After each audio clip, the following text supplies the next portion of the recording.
வணக்கம், என் பேர் திலீப். நான் ஒரு ஸ்ட்ரக்சரல் இன்ஜினியர், கார்பரேஷன் இன் சிஎம்டி லைசன்ஸ் சர்வேராக இருக்கேன். இன்னைக்கு பிளாஸ்டரிங்கில் இருக்கிற டிஃப்ரெண்ட் மெத்தட்ஸ், ஜென்ரலாக கஸ்டமர்ஸ் வீடு கட்டும்போது சிமெண்ட் பிளாஸ்டிங் பண்ணலாமா, ஜிப்சம் பிளாஸ்டிங் பண்ணலாமா, புதுசாக வந்திருக்கு, அதோட அட்வான்டேஜஸ் என்ன, ப்ரோஸ் அண்ட் கான்ஸ் என்ன அப்படின்றதெல்லாம் கேட்பாங்க. இது எல்லாத்தையுமே இந்த வீடியோவில் டீட்டெயில்டாக காஸ்ட்டோட பார்க்க போகிறோம். வாங்க வீடியோக்குள்ளே போகலாம்.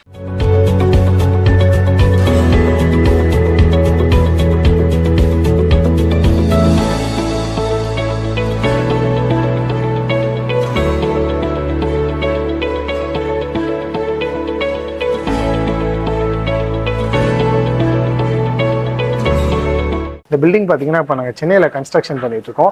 இந்த ஒரே பில்டிங்கில் ரிவர்சாண்ட் பிளாஸ்டிங்கும் பண்ணியிருக்கோம், ஜிப்சம் பிளாஸ்டிங்கும் பண்ணியிருக்கோம். எதை எங்கே யூஸ் பண்ணியிருக்கோம், ப்ரோஸ் அண்ட் கான்ஸ்லாம் பார்க்கலாம். ரிவர்சாண்ட் பிளாஸ்டிங் பற்றி நம்மளுக்கு புதுசாக சொல்கிறதுக்கு எந்த இன்ஃபர்மேஷனுமே இல்லை. காலகாலமாக பண்ணிகிட்டு இருக்கிறது தான் சிமெண்ட்டையும் மண்ணையும் மிக்ஸ் பண்ணி பிளாஸ்டிங் பண்ணுறது. இதில் இருக்கிற அட்வான்டேஜஸ்ன்னு பார்த்துக்கிட்டோம்னா இதோட ஹை வாட்டர் ரெசிஸ்டன்ஸ் தான். இந்த பில்டிங்கோட எக்ஸ்டீரியரு, கார் பார்க்கிங்கு, கிச்சன் டைல்ஸ் ஓட்டுற இடம், பாத்ரூம் டைல்ஸ் ஓட்டுற இடம், தண்ணி படக்கூடிய இடங்கள், பால்கனி, இந்த மாதிரி இடங்கள்லாம் வந்து ரிவர்சாண்ட் பிளாஸ்டிக் தான் பண்ணியிருக்கோம். இதே ரிவர்சாண்ட் பிளாஸ்டிக்கில் இது ஒரு அட்வான்டேஜ்னு சொல்லலாம், டிஸ்அட்வான்டேஜ்னு சொல்லலாம். திக்னஸ் அதிகமாக பிளாஸ்டர் பண்ணணும்னா அதை கம்பல்சரி ரிவர்சாண்டில் தான் பண்ண முடியும். ஜிப்சமில் வந்து நம்ம அதிகபட்சம் 1 இன்ச்சு 1.25 இன்ச் வரைக்கும் திக்னஸ் ஏற்ற முடியும். அதுக்கு மேலே அந்த பிளாஸ்டிக்கில் திக்னஸ் ஏற்ற முடியாது, அதோட கிரிப் இருக்காது. ஸோ இப்போ ஒரு சில வாலில் பிரிக் ஒர்க் பண்ணும்போது பீமு ஷட்டரிங்லாம் பிரிக்கும்போது கொஞ்சம் அண்டுலேஷன் இருக்கும், டிஃப்ரென்ஸ் இருக்கும். அந்த இடத்துல திக்னஸ் அதிகமாக பிளாஸ்டிங் பண்ணணும்னா ஃபஸ்ட்டு அங்கே ஒரு பேஸ் கோட் சிமெண்ட் பிளாஸ்டிங் பண்ணிவிட்டு அதுக்கு மேலே தான் ஜிப்சம் பிளாஸ்டிங் பண்ணணும். இதோட டிஸ்அட்வான்டேஜஸ் பார்த்துக்கிட்டோம்னா ஃபஸ்ட்டு இது வந்து கொஞ்சம் காஸ்ட் லெவலில் அதிகமாக இருக்குது ஜிப்சம் பிளாஸ்டிங்கை கம்பேர் பண்ணும்போது.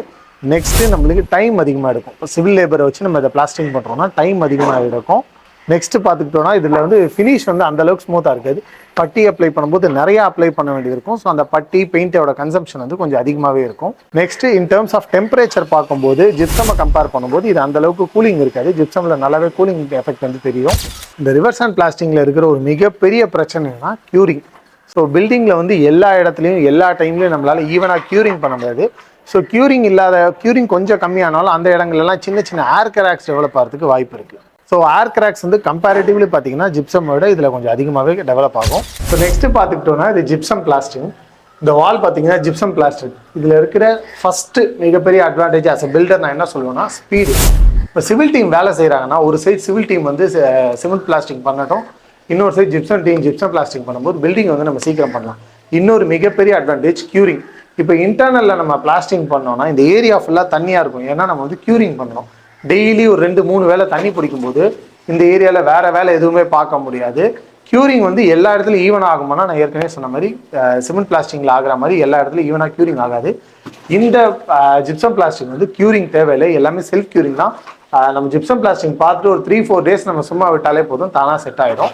இந்த ஜிப்சம் பிளாஸ்டிங்கில் இருக்கிற இன்னொரு மிகப்பெரிய அட்வான்டேஜ் என்னன்னா நம்மளுக்கு வீட்டுக்குள்ள அந்த கூலிங் எஃபெக்ட் வந்து அதிகமாக கிடைக்கும். இப்போ ஏசி போடுறோம் அப்படின்னா அந்த டெம்பரேச்சர் வந்து ரொம்ப நேரம் ரீட்டைன் ஆகும். ஸோ ஜிப்சம் பண்ணுறதுனால நம்மளுக்கு அதோட கூலிங் ப்ராப்பர்ட்டிஸ் வந்து ரொம்பவே நல்லாயிருக்கும். இன்னொன்று இதோட ஸ்ட்ரென்த்தும் வந்து நிறைய பேர் நீங்கள் வீடியோவில் பார்த்துருப்பீங்க, ஹேமர் டெஸ்ட் அடிச்சிருப்பாங்க, ஆணி அடித்து நெயில் டெஸ்ட் பண்ணியிருப்பாங்க. இன் டர்ம்ஸ் ஆஃப் ஸ்ட்ரென்த்தும் பார்த்தீங்கன்னா இது வந்து கொஞ்சம் நல்லாவே இருக்கும். நெக்ஸ்ட் அட்வான்டேஜ் பார்த்துக்கிட்டோம்னா இதோட ஸ்மூத் ஃபினிஷ். இந்த ஜிப்சம் பிளாஸ்டிங் சுற்றி ஒரு சில மித்து இருக்குது, அதையும் நான் சொல்லிடுறேன்.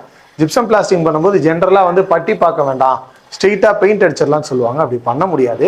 ஏன்னா இந்த வால்ஸ் எல்லாம் க்ளோஸ்அப்பில் நீங்கள் பார்த்தீங்கன்னா தெரியும், சின்ன சின்ன அண்டிலேஷன், சின்ன சின்ன மார்க்கிங்ஸ் வந்து இருக்கும். இப்போ ஒரு வீடியோவில் பார்க்குறதுக்கு உங்களுக்கு எந்த அளவுக்கு தெரியுதுன்னு தெரியல, பட் நேரில் க்ளோஸ்அப்பில் பார்த்தீங்கன்னா உங்களுக்கு சின்ன சின்ன இந்த மாதிரி அண்டிலேஷன்லாம் தெரியும். ஸோ இந்த வால் பார்த்தா உங்களுக்கு தெரியும் சின்ன சின்ன அண்டுலேஷன். இதை பெயிண்ட் அடித்தோன்னா இந்த அண்டுலேஷனு, இந்த ஓட்டை, இது எல்லாமே அப்படியே நம்மளுக்கு தெளிவாக வரும். அது பார்க்கறதுக்கு நல்லா இருக்காது. இன்னொரு மிகப்பெரிய மித்து என்னன்னா ஜிப்சம் பிளாஸ்டிங்கில் ஏர் கிராக் வராதுன்னு சொல்லுவாங்க. கண்டிப்பாக ஜிப்சம் பிளாஸ்டிங்கில் ஏர் கிராக் மைன்யூட்டாக வரும். ரிவர்சாண்டில் இருக்கிற அளவுக்கு வரலனாலும் கொஞ்சம் மினிமலாக வரும். இதில் இருக்கிற இன்னொரு மிகப்பெரிய டிஸ்அட்வான்டேஜ் என்னன்னா டச்சப் ஒர்க்கு.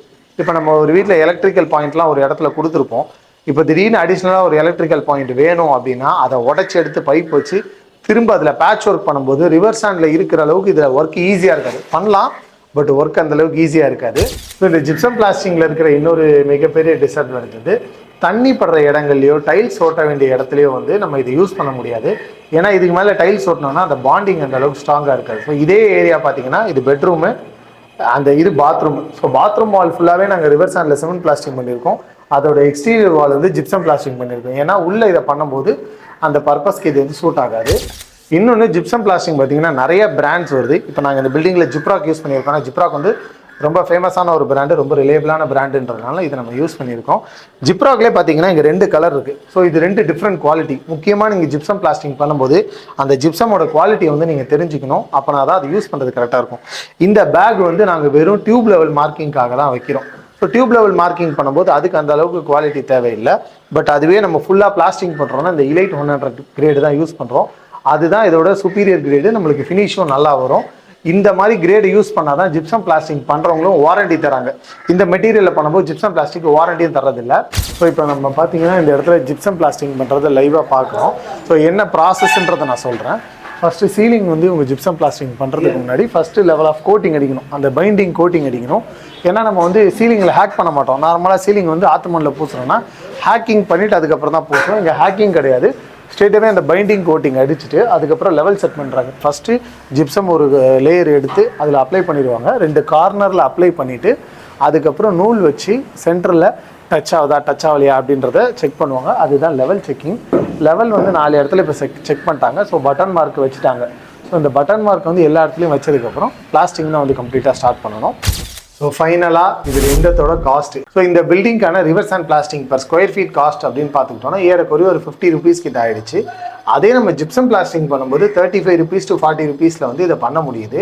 ஸோ ஒரு பில்டிங்கோட ஸ்கொயர் ஃபீட் காஸ்ட்டில் 2100 2500 வரும்போது இதோட காஸ்ட் பார்க்கும்போது நம்மளுக்கு ரொம்ப மினிமலான டிஃப்ரென்ஸ் இருக்கும். பட் இதோட அட்வான்டேஜஸ் வந்து கண்டிப்பாக நம்மளுக்கு ஹெல்ப்ஃபுல்லாக இருக்கும். நிறையா பேர் இது ஒரு மார்க்கெட்டிங் கிமிக்காக இதை யூஸ் பண்ணால் வந்து ரொம்பவே காஸ்ட் ரெடியூஸ் ஆகும்லாம் சொல்லுவாங்க.